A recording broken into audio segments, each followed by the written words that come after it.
사사기 14장 10절에서 마지막 20절까지 말씀 한 절씩 교독합니다. 삼손의 아버지가 여자에게로 내려가매 삼손이 거기서 잔치를 베풀었으니 청년들은 이렇게 행하는 풍속이 있음이로다.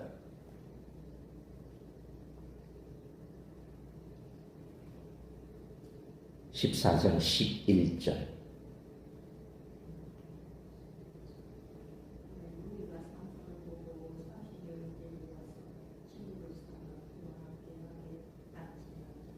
삼손이 그들에게 이르되 이제 내가 너희에게 수수께끼를 내리니 잔치하는 이래 동안에 너희가 그것을 풀어 내게 말하면 내가 배옷 30벌과 겉옷 30벌을 너희에게 주리라.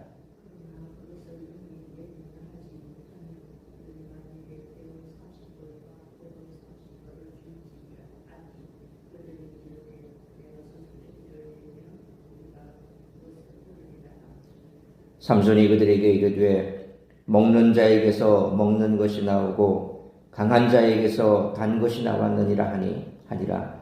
그들이 사흘이 되도록 수수께끼를 풀지 못하였더라.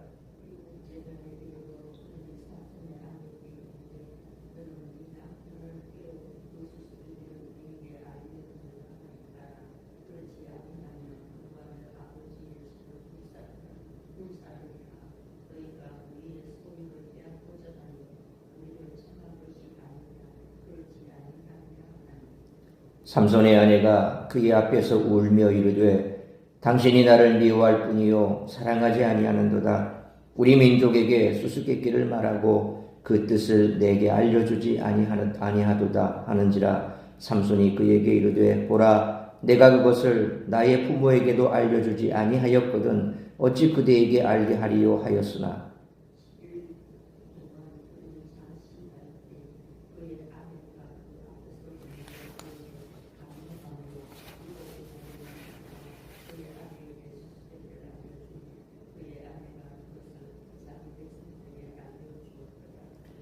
일곱째 날 해 지기 전에 성읍 사람들이 삼손에게 이르되 무엇이 꿀보다 달겠으며 무엇이 사자보다 강하겠느냐 한지라. 삼손이 그들에게 이르되 너희가 내 암송아지로 밭갈지 아니하였더라면 내 수수께끼를 능히 풀지 못하였으리라 하니라.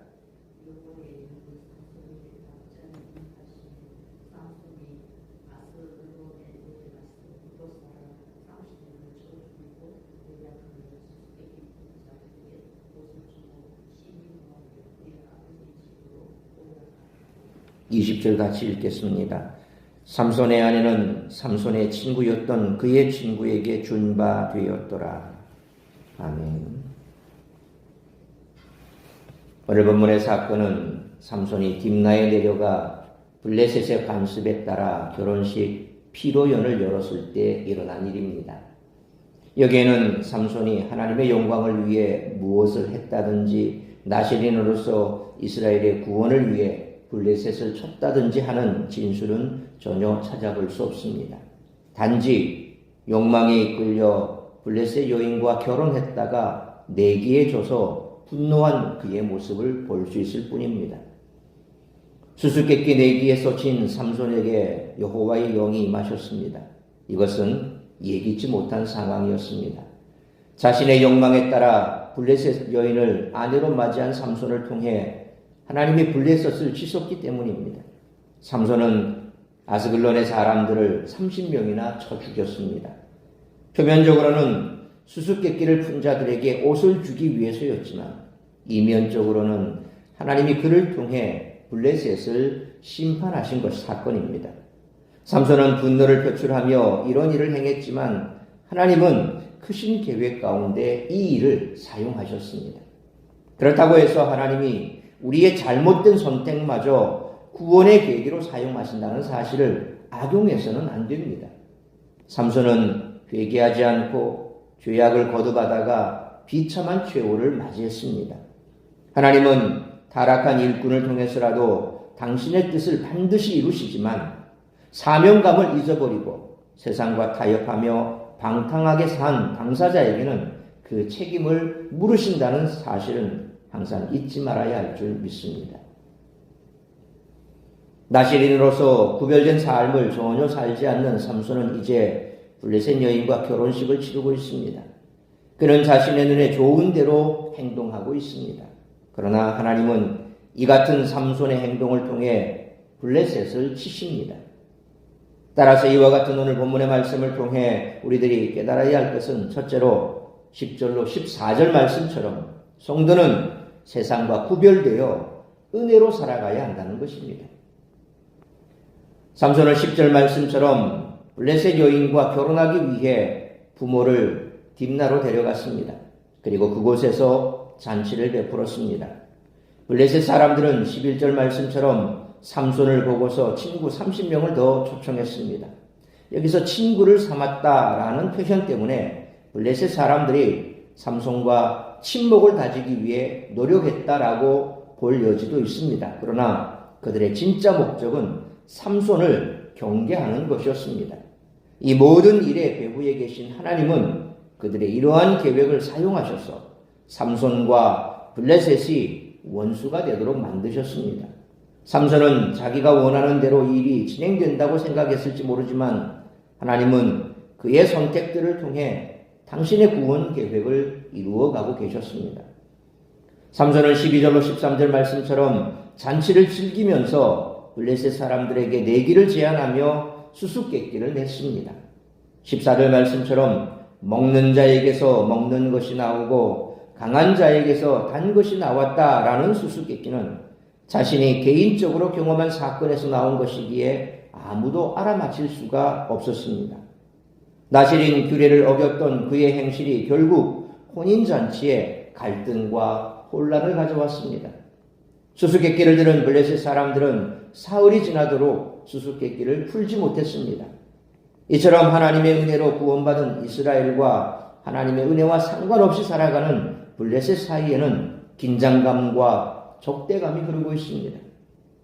그러므로 이런 세상 속에서 하나님의 은혜로 구원받았기에 세상과 구별되어 은혜로 살아가는 그분의 백성이라는 사실을 항상 잊지 않고 살아가는 우리 모두가 되시기를 축원합니다. 두 번째로 15절로 18절 말씀처럼 성도는 구별된 백성이라는 정체성에 합당한 거룩한 삶을 살아야 한다는 것입니다. 블레셋 사람들은 15절 말씀처럼 자신들이 수수께끼를 풀 수 없다는 사실을 알고서 삼손의 아내를 협박했습니다. 답을 알려주지 않으면 아버지의 집을 불사르겠다고 위협했습니다. 그러자 16절 말씀처럼 삼손의 아내는 울면서 삼손에게 답을 알려달라고 간청했습니다. 결국 17절 말씀처럼 잔치의 마지막 날에 그 답을 알아냈습니다. 블레셋 사람들은 18절 말씀처럼 이 답을 전해 듣고 수수께끼의 답을 맞추어 내기에서 이겼습니다. 삼손은 블레셋 사람들의 이 같은 행동에 매우 분노했습니다. 이 사건에서 우리는 삼손과 블레셋 여인이 결혼할 수 없는 관계라는 사실을 확인할 수 있습니다. 16절로 17절 말씀처럼 블레셋 여인은 삼손의 아내로 불렸지만 그녀는 블레셋 사람들을 가리켜 우리 민족, 자기 백성이라고 표현합니다. 삼손의 아내가 되었음에도 그녀는 여전히 블레셋 사람입니다. 마찬가지로 그리스도인이 세상과 어울려 살아가려는 것은 결코 자연스럽지 않습니다. 이스라엘 백성이 아무리 이방인과 함께 산다 해도 구별된 백성이라는 정체성을 벗어날 수 없는 것과 같습니다. 하나님의 백성이라는 정체성에 걸맞은 삶의 방식이 있습니다. 그것은 다름 아닌 거룩한 삶입니다. 하나님께 사사로 부름받은 삼손이 이방인 아내의 강요에 넘어가 수수께끼의 답을 알려주는 어리석음을 범했습니다. 우리도 삼손과 크게 다르지 않습니다. 하나님의 큰 은혜와 사랑으로 구원받았지만 여전히 사탄의 유혹에 넘어가 죄를 범하고 하나님의 뜻을 저버릴 때가 많습니다. 사탄은 세상에서 우리의 믿음을 흔들고 유혹하며 죄에 넘어지게 만듭니다. 그러므로 사탄의 유혹에 빠져 세상을 의지하고 추구함으로 무력하게 살아갈 것이 아니라 구별된 백성이라는 정체성에 합당한 거룩한 삶을 살아가는 우리 모두가 되시기를 축원합니다. 세 번째로 19절로 20절 말씀처럼 하나님께서는 우리의 처지와 상관없이 하나님의 뜻을 이루신다는 것입니다. 삼손은 내기에 져서 엄청난 배상을 감당해야 했습니다. 그 배상을 지불하기 위해 그는 19절 말씀처럼 아스글론에서 블레셋 사람 30명을 쳐 죽였습니다. 그리고 매우 노하여 아버지의 집으로 돌아갔습니다. 20절 말씀처럼 그의 장인은 삼손과 함께 있던 블레셋 사람에게 자신의 딸을 주었습니다. 결국 그의 아내는 다른 이와 결혼하게 됩니다. 삼손은 블레셋 사람과 결혼하고자 했지만 하나님은 삼손이 블레셋 사람들과 원수가 되도록 만드셨습니다. 삼손은 자신이 원하는 대로 행동했습니다. 하지만 하나님은 삼손의 감정과 행동을 통해 블레셋을 치셨고 이스라엘을 구원하기 위한 당신의 계획을 이루어 가셨습니다. 그러므로 우리의 불경건과 어리석음에도 불구하고 주권적으로 하나님의 일들을 성취하시며 결국 승리하실 것이므로 비록 넘어져도 하나님의 승리를 확신하며 믿음으로 우리의 삶을 전적으로 하나님 손에 맡기고 나아가는 우리 모두가 되시기를 축원합니다. 사랑하는 성도 여러분, 오늘 본문은 표면상으로 삼손이 결혼에 실패한 이야기지만 사실은 하나님의 구원의 이야기입니다. 그리스도인의 삶은 저마다 하나님의 구원의 이야기입니다. 그러므로 성도가 걷는 인생의 걸음걸음은 하나님이 이루시는 구원의 역사임을 기억하고 하나님의 승리를 확신하며 믿음으로 우리의 삶을 전적으로 하나님 손에 맡기고 자기 욕심이 아닌 하나님의 약속을 따르며 구별된 백성이라고 하는 정체성에 합당한 거룩한 삶을 살아가는 우리 모두가 되시기를 주님의 이름으로 축원합니다. 기도하겠습니다. 살아계신 아버지 하나님, 은혜와 사랑을 감사합니다. 오늘도 말씀으로 예배로 이 하루를 시작하게 하시니 감사합니다. 오늘 삼손의 모습을 통하여 어쩌면 우리의 모습을 보게 됩니다.